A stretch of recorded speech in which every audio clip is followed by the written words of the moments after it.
Welcome back to Lenz's Comic Corner, Classic/Non-Classic. This is episode number 643 and Doubleshot number 547. Two Wonder Woman trades. Yes, two Wonder Woman trades. First up is Wonder Woman by George Perez, Volume 3, collecting issues 25 to 35 of Wonder Woman Volume 2. Yeah, now we're in the territory of the uncollected issues, because the first two volumes were issues that have been collected before, and now we're in the uncollected territory, which is a lot of issues for this particular volume that we collected trade.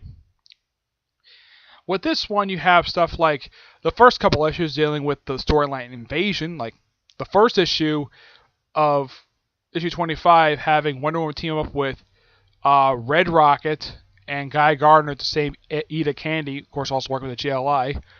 And they also mentioned what happened in Legends, which was the crossover that happened just before Invasion, and they go rescuing Candy. The following issue is her rescuing Steve Trevor from enemy clutch from the Duralance, from enemy clutches, and pretty much the rest of this is just Wonder Woman versus Cheetah for basically the remainder of this particular trade. Yeah, for the next 9 issues, that's essentially what the storyline is. It's Wonder Woman and Cheetah fighting back and forth, along with the side story of Hermes staying in immortal world and also getting weakened by being here for so long. Yep. And of course, they talk about Steve Trevor's relationship with Eda Candy. Yeah, that actually started brewing about a year into this particular run. Yep. Now, as far as I can tell, when it comes to issues of particular run, now the last 5 issues have been put into trade of this run. So roughly, as of right now, there's only about I think it's about 22 issues left to go for this entire run. That's not put in trade yet. Yeah, surprisingly, only 22 issues. So for the George Perez era for Wonder Woman, there's probably about, and this is just my theory, probably about 3 more volumes of this, and then they're going to stop and do the, I'm hoping they collect the Willie Mr. Loeb's run, which that one was very weird and somewhat controversial because, well, it has Wonder Woman doing various things, like, Steve Trevor got written out of the series, and of course had her working for Taco Bell, and her losing her title with Wonder Woman for a brief period of time to Artemis. And she's wearing a weird-looking attire. Yep. But the run itself wasn't very long. It was only roughly 28. It was 38 issues. It was not very long before John Byrne took over the book. But yeah, for George Perez, he was in the book from 1987 to about, I think it was 1992. He left basically Wonder Woman celebrating 50 years. I'm going to get this roughly a 10 out of 10. There's a great little line of dialogue. Red Rocket say, hey, I'd like to take you to my home in Russia to take you on a tour, and my wife and I can basically be your guide. Because Red Rocket is one of those few married superheroes. That's why he's personally one of my personal favorite underrated characters. I kind of wish DC would do more with him. His most recent appearance was actually in the pages of Supergirl, of all things. Yeah, and the Supergirl annual, which had her team up with the new Superman. Alright, next up is another Wonder Woman trade. Wonder Woman, Forgotten Legends. Yep. Now this one is a series of stories published in the 1980s. Yep. Excuse me, this one collects Wonder Woman number 318, the Legend of Wonder Woman. This is the original Legend of Wonder Woman series, not the one published in the 2011 and 2010s. Yeah, this is the first one they published. This was a 4-issue miniseries done by, of all people, Kurt Busiek. Yeah, he wrote the original miniseries. Story for Wonder Woman number 2 and Wonder Woman Gallery, just a side story. Yeah, stories published from 1984, 1986, 1989, and 1986. Yep, the Legend of Wonder Woman miniseries, which has the style of artwork that's kind of seen from the Golden Age era, but with the modern S, which, those of you curious, which artist gave her that particular symbol? What was it? William Ralph Marsden? Nope, it wasn't him at all. It was actually Gene Colan. Yeah, Gene Colan gave her this particular symbol during his brief time as the artist for Wonder Woman during Jerry Conway's run. Yeah, the Legend of Wonder Woman series is just, kind of a retelling of Wonder Woman's early days with a mix of a modern, early 80s feel. It's a great little mini series.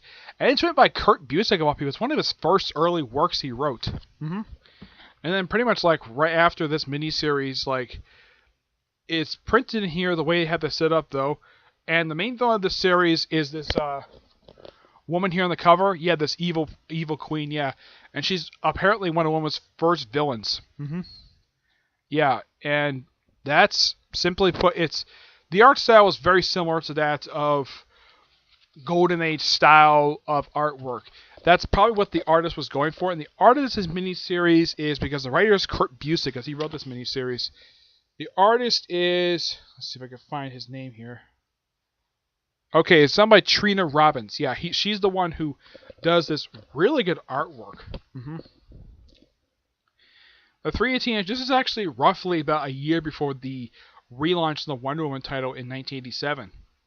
Yep.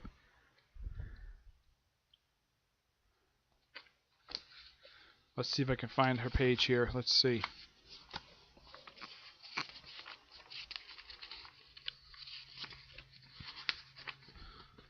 Because after this, we have one page from the Wonder Woman gallery, and yeah, just her Wonder Woman wearing this outfit. Yeah, this is our Themyscirian outfit. And then we have the story from the Wonder Woman annual. This one, this is a story done by Lee Mars and artwork by Trina Roberts. Yep, she does this story as well. It's just a story about Wonder Woman's childhood. The Wonder Woman issue that's in here, which is issue 318, this one is written by, let's see if I can find the writer here, Kurt Busiek. Yep, and the artwork is done by Arv Narvok. Yeah, the artwork in here is really, really good. Yeah, it's just basically Wonder Woman battling Roman soldiers along with aliens. It's a really interesting little story, and this is well before Crisis on Infinite Earths. I do recommend this to people who are fans of Wonder Woman, mostly, and also people who are fans of Kurt Busiek. Yeah, because you're going to enjoy his Legend of Wonder Woman series. It's really good. And plus the one issue he did in here.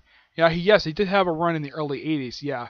So basically, Kurt Busiek has been writing comic books since the early 1980s. Yeah, a lot of really big-name writers, with the exception of people like Neil Adams and Jerry Conway, have been writing since the early 80s. Yeah, or at least writing since the 80s.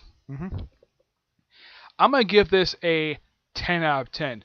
All the stories in here are amazing, and I highly recommend it. And I got to praise Trina Roberts for giving the art style for Legends of Wonder Woman to feel like the way it was printed back during that golden age of comics.